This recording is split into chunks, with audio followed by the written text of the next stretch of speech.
할렐루야. 아멘. 감사합니다. 오늘은 본문 말씀은 로마서 8장 28절 말씀으로 설교 제목은 이것을 알면 100% 성공적인 믿음 생활을 합니다. 이거예요. 이것이 믿음의 핵심입니다. 라는 겁니다. 그러니까 이걸 알면 여러분들이 100% 믿음 생활 성공한다는 거예요. 이것이 믿음의 핵심이라는데 오늘 그게 뭘까요? 질문은 제가 하고 제가 답할게요. 오늘 설교는 생각입니다. 뭐라고요? 생각. 생각이 너무너무 중요하다는 것을 얘기하고, 생각을 어떤 생각이냐면 하나님을 믿는 그 생각인데 그게 긍정적인 생각이에요. 할렐루야.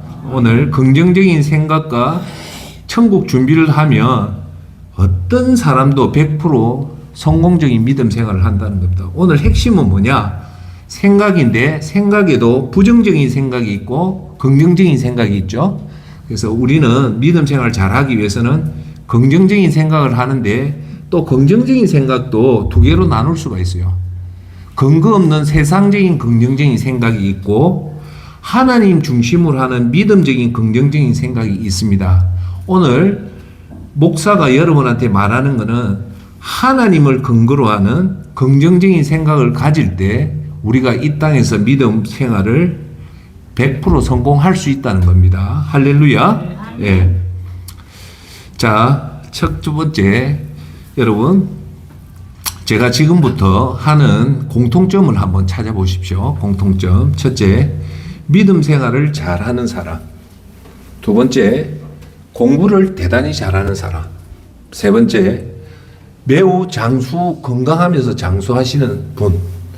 네 번째, 사업을 잘하는 사람. 이 네 분의 공통점이 있어요. 하나는 다 잘하는 거예요.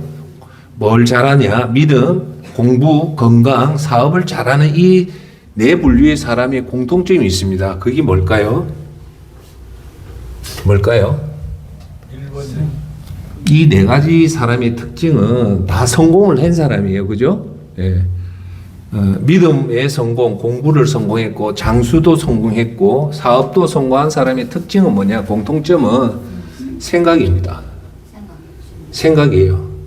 즉, 믿음을 잘한 사람에게는 믿음을 잘하는 생각을 가지고 있어요. 두 번째, 공부를 잘하는 사람한테 뭐가 있냐면 공부를 잘하는 생각을 가지고 있어요. 세 번째, 건강하고 장수하는 분들을 자세히 들여다보면 장수하는 생각을 가지고 있어요. 끝으로 네 번째, 사업을 잘하는 사람은 사업을 잘하는 생각이 있습니다. 여기서 제가 여러분한테, 선생님들한테 드리는 말씀은 뭐냐?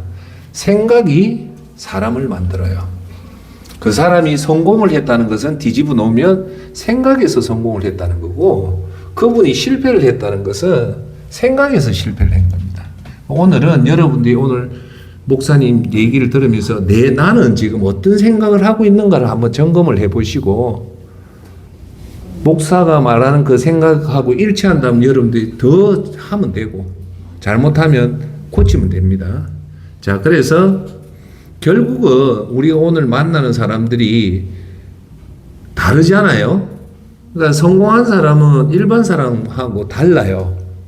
그 우리가 보통 보면 걸음이 빠르다, 밥을 빨리 먹는다, 목소리가 좀 우렁차다, 그리고 유머 감각이 있다. 이런 분들이 보통 성공한 사람이 보통 패턴이에요. 근데 오늘 제가 얘기하는 것은 뭐냐면 결국은 사람이 다르다는 말은 한마디로 하면 생각이 다르다는 거예요. 그 사람 다르다는 것은 더 정확하게 하면 그 사람이 가지는 생각이 다르다는 겁니다.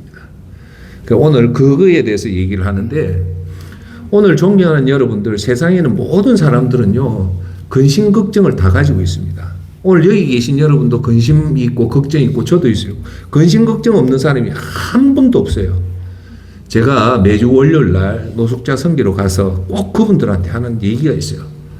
여러분들만 노숙하니까 많이 힘든 거는 인정합니다. 하지만 여러분만 힘든 것이 아니라 세상 모든 사람이 다 힘들다고 제가 꼭 그런 얘기를 해요. 문제는 이 고민과 근심을 어떻게 풀어내느냐가 아주 중요해요. 예. 이걸 어떻게 푸는가에 따라서 우리의 인생이 결정되거든요. 예. 그래서 우리 여러분들 세상 사람들이 불안하고 염려하는 이유가 뭔가 합니까? 뭐 이런 게 있죠. 왜 불안하냐면 혹시나 내 사업이 부도날까? 아니면 혹시나 누군가 이별을 할까? 아니면 내가 병이 걸려서 이 상실할까? 이런 두려움 때문에 사실은 불안과 염려가 있어요. 그런데 우리가 뭐 경제적인 문제, 가족과의 문제, 관계의 문제, 이별의 문제들을요, 사실은 따지고 보면 마지막 종착점이 있어요. 그 불안의 도달한 도착점. 그게 뭘까요? 그게 뭐냐면 모든 인간의 그 불안의 그 끝이 뭐냐면 사실은 죽음 이후의 심판입니다. 오늘 여러분 돈의 문제 이런 것들 다 파고 들어가면 마지막에 만나는 곳이 뭐냐면 내가 만약에 죽어서 심판을 받아서 지옥 가면 어떠냐, 이 불안이 인간의 마지막 끝의 종착점이에요. 그런데 이 종착점을 푸는 방법은 두 가지밖에 없어요. 하나는 세상적인 방법으로 풀 것인지 아니면 하나님 방법으로 풀 것인지 푸는 방법은 두 가지밖에 없어요. 우리 그리스도인은 무슨 방법으로 푸는 겁니까? 예수 그리스도의 십자가 보혈로 그 이 방법의 문제를 푸는 거예요. 자, 그러면 지금부터 아까 중에 이런 우리가 닥치는 문제, 오늘 믿음 생활하면서 닥치는 이 문제를 어떤 생각으로 푸느냐가 대단히 중요합니다. 그 정답은 뭐냐면 이 모든 문제를 풀 수 있는 방법은 좋게 생각하는 긍정적인 사고예요. 할렐루야. 긍정적인 사고가 뭡니까? 아, 내가 지금 이렇게 힘들도 언젠간 내가 이긴다는 이 생각이 긍정적인 거예요. 그 아까 전에 말했던 공부 잘하는 사람, 그리고 사업 잘하는 사람, 장수하는 사람, 이런 사람들이 믿음 생활 잘하는 사람이 생각이 다르댔죠. 그 생각이 뭐냐? 긍정적인 생각을 해요. 자, 그런데 오늘 제가 여러분한테 드리는 얘기는 뭐냐? 긍정적인 생각도 두 가지 긍정적인 생각이 있어요. 근거 없이 세상적인 방법으로 하는 긍정적인 생각이 있고 예수님의 긍정적인 생각은 다르다는 거예요. 제가 오늘 이거에 대해서 여러분한테 구분을 할게요. 자, 세상에 말하는 긍정적인 사고의 특징은 뭐냐면 근거 없는 긍정이에요. 그러니까 그 바탕이 뭐냐면 자기 중심적이에요. 내 중심적으로 긍정적으로 생각하지만 이것은 사실 근본적인 한계가 있어요. 예. 긍정적인 걸 여러분한테 조금 더 쉽게 말하면 뭐라고 얘기할 수 있냐면 좋게 생각하는 거거든요. 맞죠? 좋게 생각하는 게 긍정적인데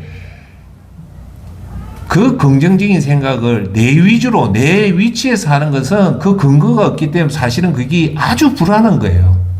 제가 여러분한테 하나 예를 들어 볼게요. 한 5년 전에 우리나라에서 아주 유명한 여자 그 강사가 있었어요. 그런데 이분이 참 유명해서 사회활동가인데 이름을 내가 말씀을 못 드리는데 이분이 강연에 나와서 사람들한테 긍정적인 말을 참 많이 해주셨어요. 어려울 때는 이렇게 하십시오. 이렇게 해가지고 우리나라에 참 인기 있는 강사였어요. 그런데 안타깝게도 이분이 자기 남편이 이분이 나이가 그때 거의 80이었어요. 그 남편이 지병이 있었어요. 그러니까 지병을 병간호를 한 20년 동안 했는가 봐요. 그러니까 많이 지치잖아요. 아내니까 지치다 결국은 어떻게 됐냐면 결국 남편 죽고 나서 거의 동시에 자살해 주고 있어요. 그래서 한때 말이 많았죠. 본인은 긍정적인 생각을 하자면서 온 국민한테 그렇게 좋은 말씀을 했는데 정작 본인 자신은 그 긍정에 힘이 없어서 자기가 자살해 죽은 거예요. 그러니까 그게 무슨 말입니까? 사람들 앞에서는 자기가 긍정적으로 얘기했지만 정작 그 긍정이 자기를 못 살렸다는 거예요. 이게 무슨 말이냐면 제가 여러분한테 드린 인간의 긍정은 한계가 있다는 거예요. 반면에 오늘 제가 여러분한테 드리는 하나님의 말씀으로 선 긍정적인 것은 저와 여러분을 살리는 생각이라는 겁니다. 할렐루야. 그래서 우리가 가져야 될 생각은 세상적인 긍정적인 방식이 아니라 믿음을 바탕으로 한 생각이 곧 긍정이라는 겁니다. 할렐루야. 자, 그러면 반면 하나님으로 바탕으로 하는, 하나님 근거로 하는 그 긍정적인 생각은 뭐냐면 요한복음 14장 1절 말씀입니다. 너희는 마음에 근심하지 말라. 하나님을 믿으니 또 나를 믿으라. 라고 합니다. 예수님 뭐랍니까? 딱 단독 기입적이에요. 너희는 마음에 뭐 하지 마라? 근심하지 말라는 거예요. 왜?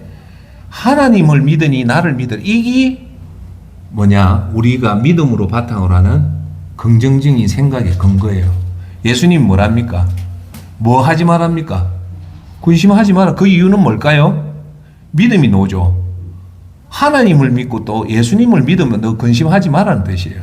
자, 이건 뭐냐면 우리의 생각의 바탕은 이 말을 쉽게 설명하면 두 가지예요. 너희들은 피조물이기 때문에 너희들이 노력한다고 해서 이게 풀릴 문제가 아니다. 그러면 이 피조물의 한계의 방법은 뭐냐? 하나님을 믿고 예수님을 믿으면 이 근본적인 문제가 해결되기 때문에 근심하지 말라는 겁니다. 이해하세요? 그냥 무작정 근심하라는 게 아니라 해결책이 있다는 거예요. 무슨 해결책? 하나님이 너희들을 지켜주겠다는 거예요. 왜요? 너희가 근심하는 것은, 자, 여기서 중요한 얘기를 할게요. 우리는 제가 항상 설교하면 여러분한테 꼭 드리는 얘기가 있잖아요. 우리는 창조주입니까? 피조물입니까? 그걸 항상 잊으면 안 돼요.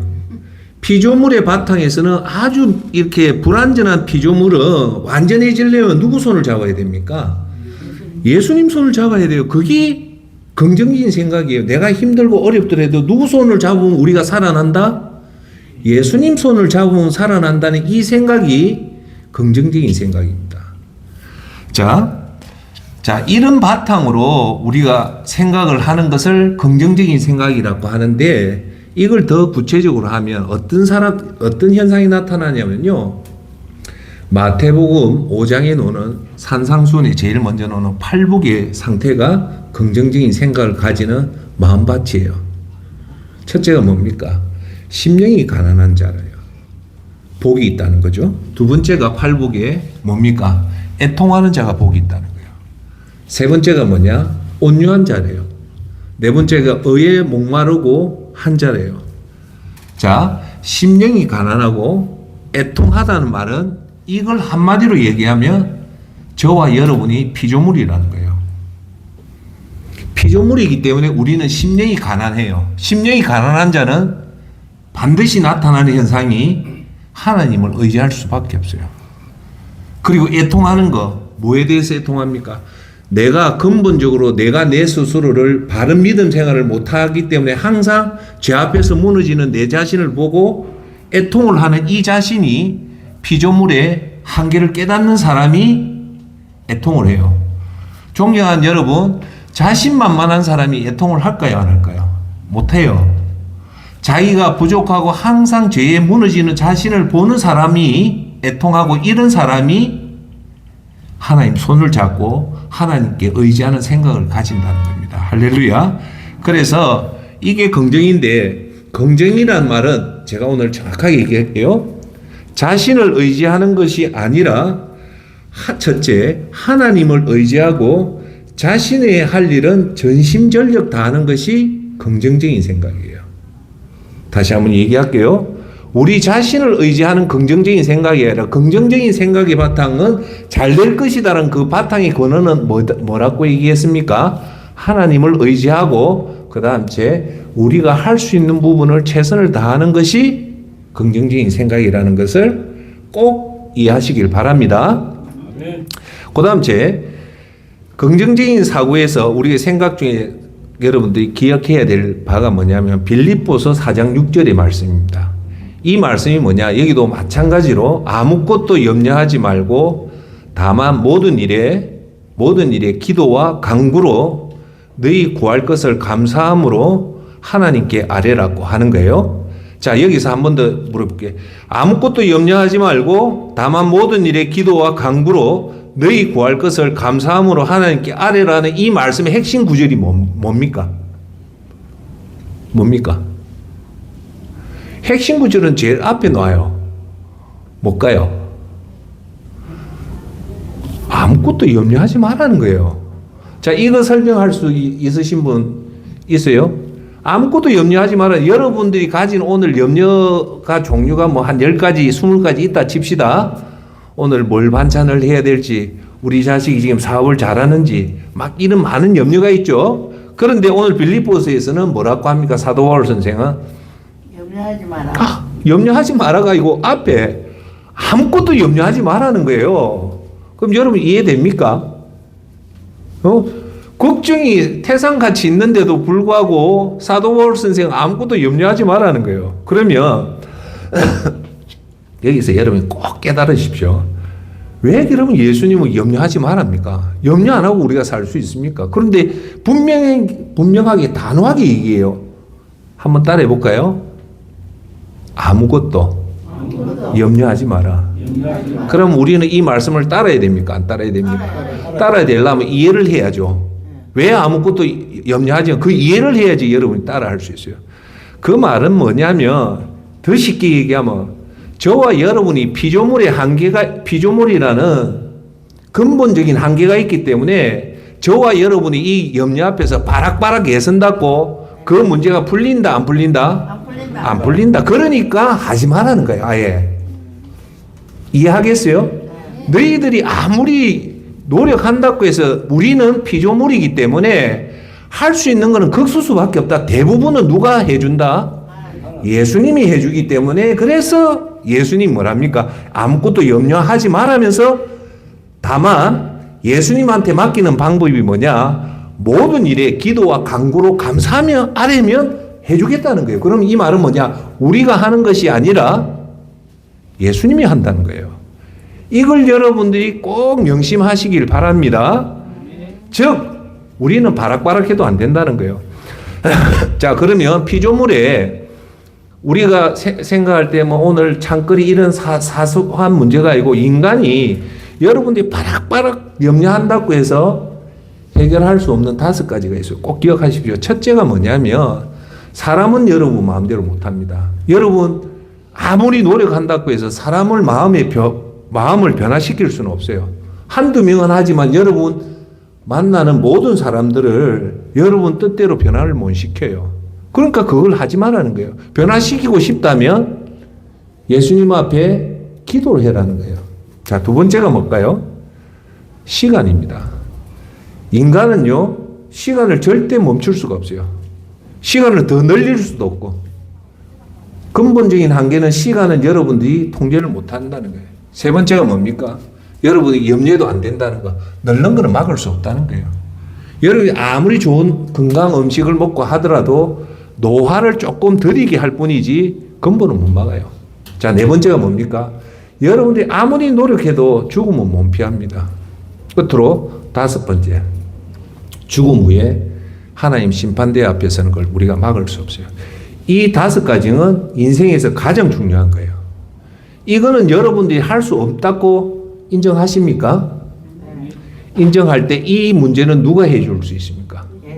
그럼요. 그걸 생각하고 그걸 믿고 예수님 방법대로 따라가는 것이 믿음이고 그것이 곧 긍정적인 생각입니다. 오늘 제가 여러분한테 드리는 긍정적인 생각은 뭘로 연결시키면 되냐면 하나님을 믿는 믿음과 확신이 그게 긍정적인 생각이에요. 이해하시겠어요? 긍정적인 생각, 즉 쉽게 말해서 여러분한테 문제가 생기고 염려가 생기고 불안이 생길 때 긍정적인 생각을 하라는 것은 하나님의 믿음의 확신을 가지고 그것을 의지하는 것이 긍정적인 생각이라는 겁니다. 자, 그래서 긍정은 곧 믿음입니다. 긍정은 곧 믿음이고 믿음은 뭐냐? 하나님 말씀대로 이루어진다는 것을 믿는 확신이에요. 그리고 천국을 준비하는 것이 이게 긍정적인 생각이에요. 자, 여러분 천국이 있다는 말은 뭡니까? 확정된 미래가 있다는 거예요. 확정된 미래가 있는 사람은요, 이 땅의 삶이 아무리 녹록지 않고 힘들어도 견딥니다. 제가 존경하는 여러분들한테 꼭 하는 말이 있어요. 오늘도 우리가 사는 게 힘듭니다. 근데 조금 힘들고 좀 많이 힘들고 한데 되게 힘들 때는요, 천국 사상을 가진 사람하고 안 가진 사람 차가 커요. 제가 항상 그러잖아요. 천국 사상을 가지면 마지막에 큰 힘이 생겨요. 그게 뭐냐? 어째도 천국 가는데 조금만 참자. 이 말이요, 우리 믿음 생활한테 큰 힘이 됩니다. 왜? 확정된 미래가 있어. 그래, 오늘 내가 경제적으로 어려워도, 그래, 천국 가는데 좀 참자면요, 이 힘이 강합니다. 또, 주위에, 요번에 제 주위에 있는 분이, 제보다 한 10살 많은 분이 되게 아파요, 지금. 그 왜 아프냐? 아내가 죽은 거예요.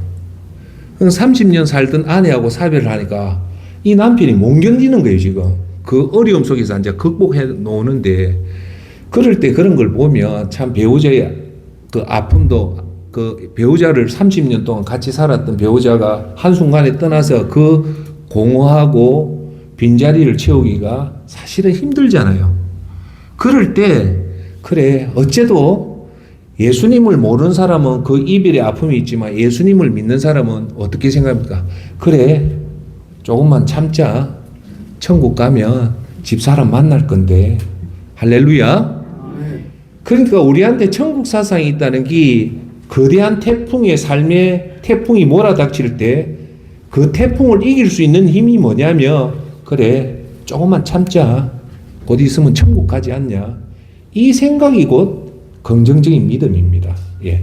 자, 그러면 두 번째 얘기할게요. 긍정적인 생각이 왜 중요할까요? 힘든 일이 있을 때 내 스스로가 격려하고 이런 것이 뭐냐면 왜 중요한가를 오늘 잘 들어보십시오. 왜 중요할까요? 이렇게 긍정적으로 예수님을 믿고 예수님의 확신을 가지고 사는 이게 왜 중요하냐면요. 시련의 어둠 속에, 시련의 태풍 속에, 시련의 아픔 속에 그 아픔과 시련과 태풍을 극복할 수 있는 에너지가 뭐냐면 생각인데, 그 생각이 뭐냐? 긍정적인 생각이야. 그 생각이 하나님이 나와 함께 한다는 그 생각이 시련을 극복하게 합니다. 그래서 이 긍정적인 생각이 대단히 중요하다는 것이 뭐냐? 믿는 사람이 내가 도저히 극복하지 못하는 이 시련에 부닥치면 이 캄캄한 어둠을 밝혀줄 수 있는 힘이 뭐냐면 긍정적인 생각이에요.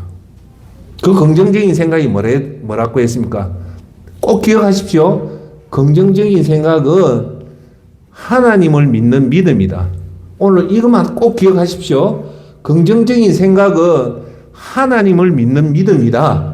그래서 여러분들한테 감당치 못할 시험이 오면 그것을 이길 수 있는 것은 긍정적인 생각인데, 그 긍정적인 생각이 뭐냐? 하나님이 나와 함께 한다는 그 확신을 가지면 그 시련을 이길 수 있단 말입니다.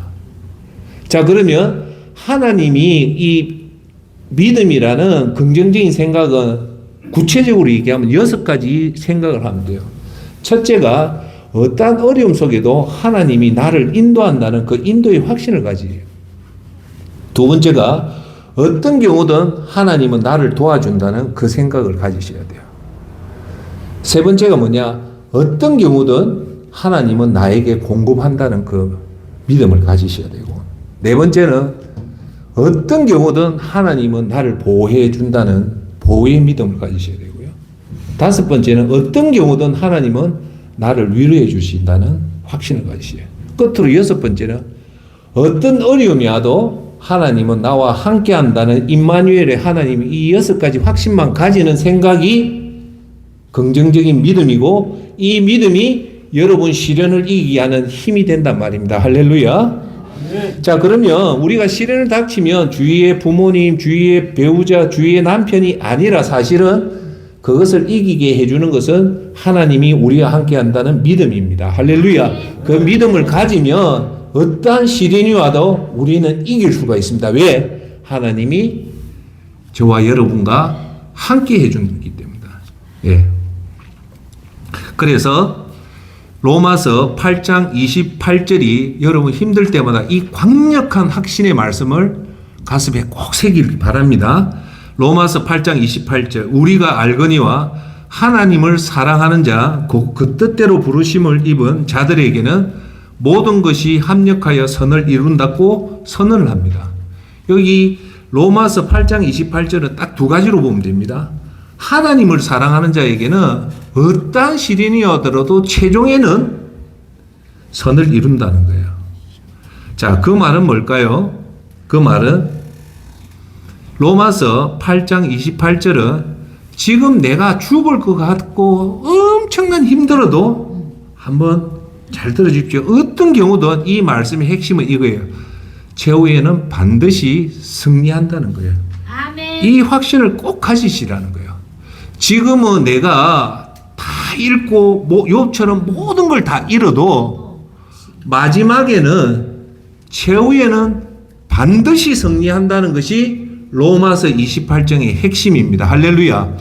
즉 지금은 내가 가정이 무너지고 경제적으로 어렵고 암이 걸리고 모두 누가 봐도 저 사람은 망했고 저 사람은 이젠 도저히 소망이 없는 그런 최악의 상황에 도달하더라도 하나님을 사랑하는 자랬죠. 모든 사람이 아니에요.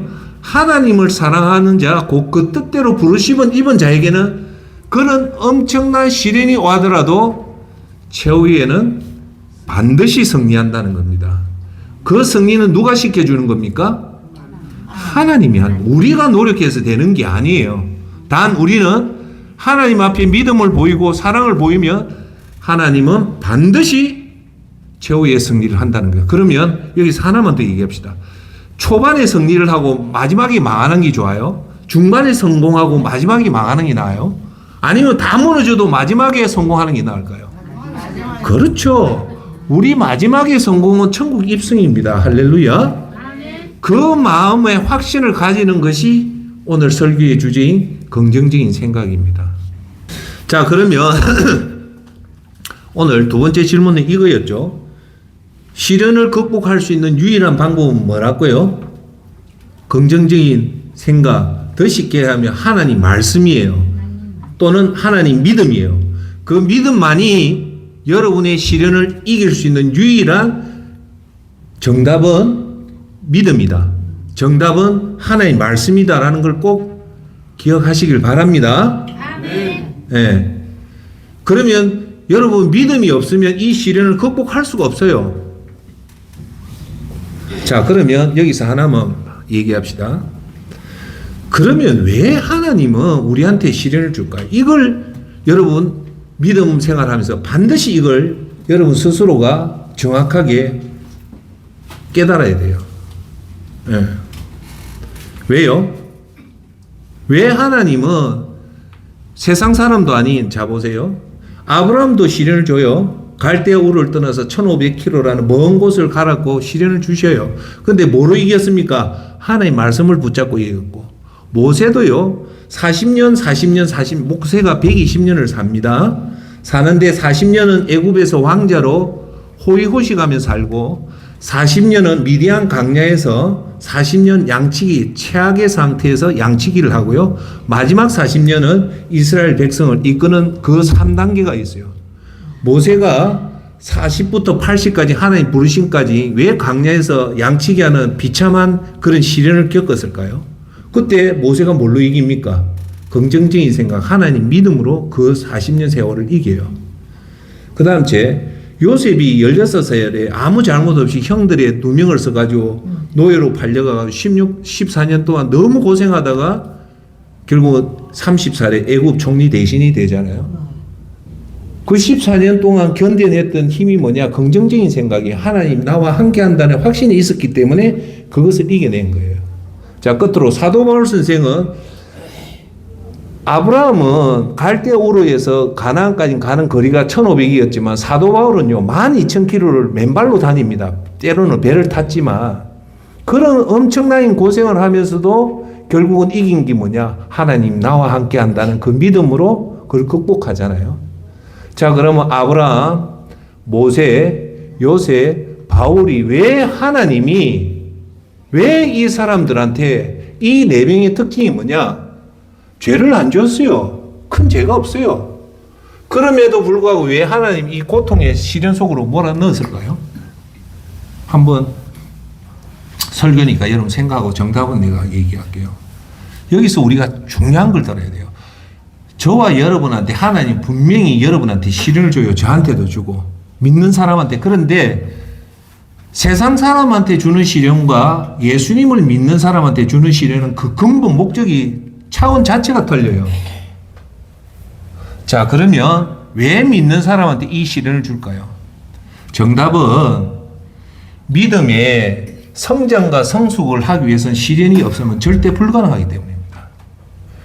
이 시련을 통해서 여러분의 믿음이 성장하고 성숙시키기 위해서 유일한 방법은 하나님은 여러분을 강야로 보내요. 그 강야가 어떤 사람한테는 부도가 될 수도 있고, 어떤 사람이 암의 발병이 될 수도 있고, 어떤 사람한테는 아내의 사별이 될 수도 있고, 어떤 사람한테 자녀의 애타는 그런 문제를 통해서, 그런 시련을 통해서 골병 들게 만드는 것이 아니라 여러분의 그 유아한 아주 어린아이 같은 아무 쓸모도 없는 여러분 믿음을 이 시련을 통해서 장성된 믿음으로 만들기 위해서 여러분 하는 겁니다. 그 장성된 믿음, 성인의 믿음, 이게 뭐냐? 성장과 성숙이에요. 이해하시겠어요? 자, 그러면 그런 시련이 와서 믿음이 성장하고 성숙한 사람이 있는데요. 자, 마지막으로 하나만 더 얘기합시다. 그럼 왜 하나님이 여러분한테 믿음의 성장을 시키고 성숙을 시킬까요? 잠시만 여기서 멈추고 얘기할게요. 여러분 설대가지고 나이가 1살 먹잖아요.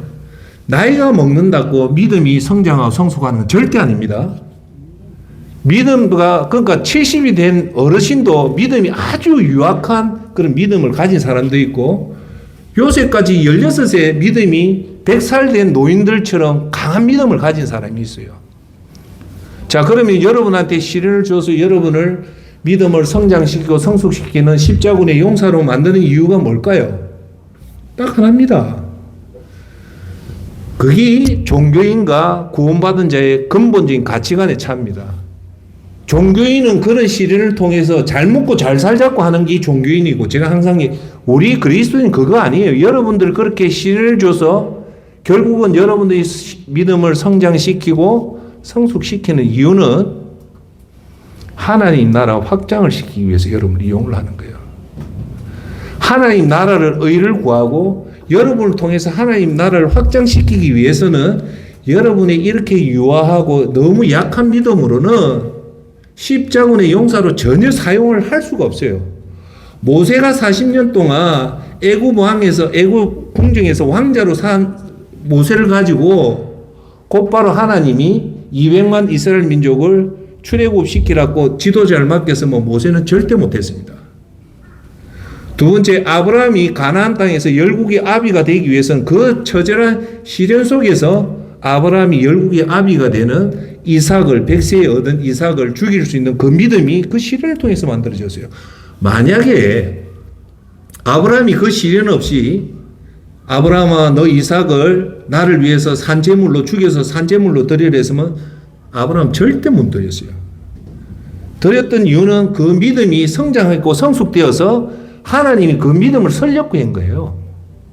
자, 요셉은 16살에 30살에 14년 동안 그렇게 믿음의 훈련이 없었다면 이스라엘 민족을 살릴 수 있는 그 능력이 안 나옵니다.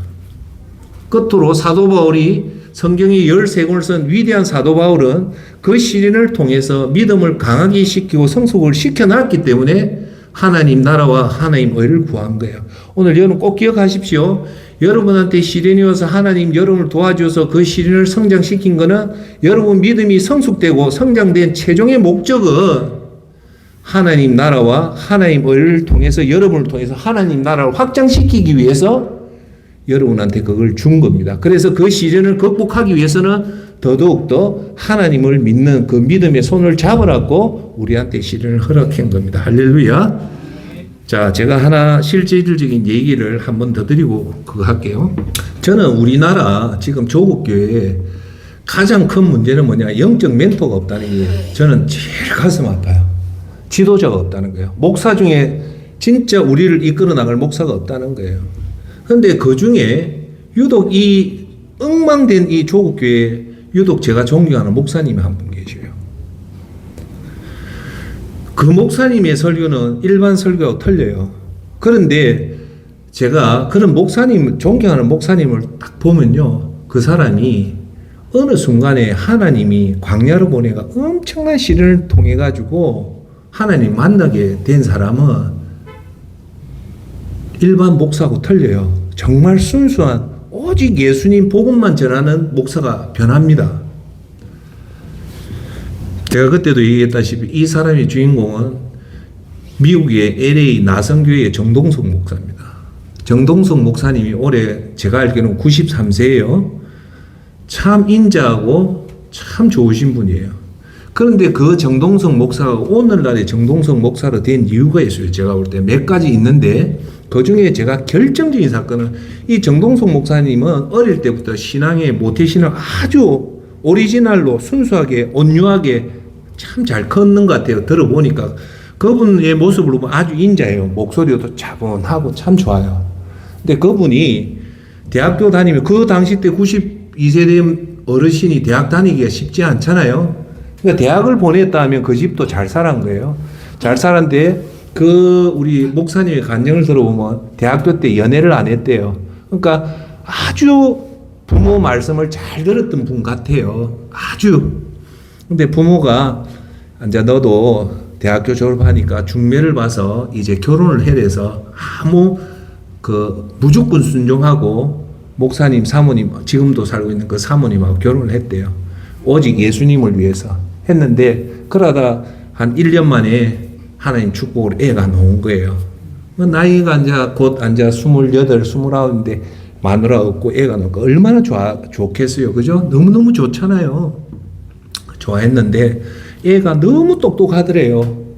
이 애가 뭘 하나를 가르치면 둘을 하듯이 그래 그 부모가 자식 사랑하면 다 똑똑하게 보이잖아요. 근데 유독 똑똑하더래요.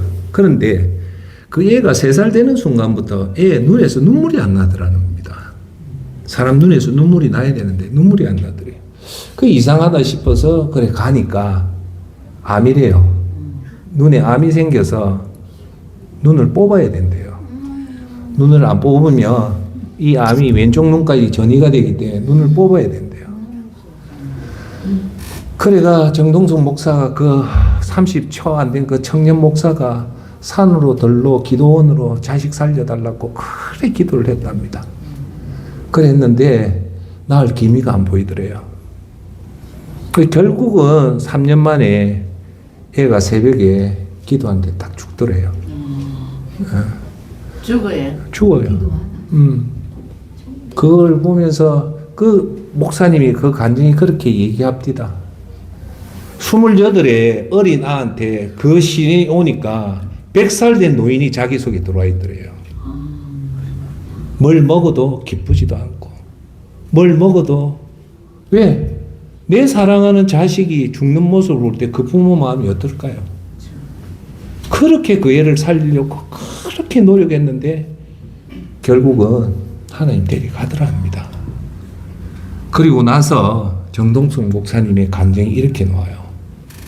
그 끝나고 나서 이런 말을 해요. 그때 내 아들을 죽었을 때 이제 차달한 시체가 됐을 때 천국에서 만나자 하면서 지나오는 그 과정을 하는 말이 이 과정을 겪고 올 때 아까 말했다시피 예수님의 손을 잡았기 때문에 자기는 이 시련을 극복했대요. 그 다음 말이 이 시련을 통해서 신학교 10년 동안 못 배웠다는 걸 그때 다 배웠다는 거예요. 믿음의 체득은 신학교에서 배우는 게 아니라 그 시련을 통해서 자기는 믿음을 배웠대요. 만약에 그 시련이 없었다면 자기 지금의 이 믿음을 못 가졌다는 거예요. 그때 정동석 목사님이 그래요. 내 자식을 이 죽을 때 그 찢어지는 아픔에 하나님을 원망할 때 하나님의 깨달음을 주더래요. 너는 너 아들을 죽였을 때 이렇게 마음이 아프지? 나는 독생자 예수를 너를 위해서 이 땅에 보내서 십자가에 못 박혀 죽겠다라는 그 깨달음이 올 때 목사님이 예수님의 사랑을 그때서 깨달았답니다.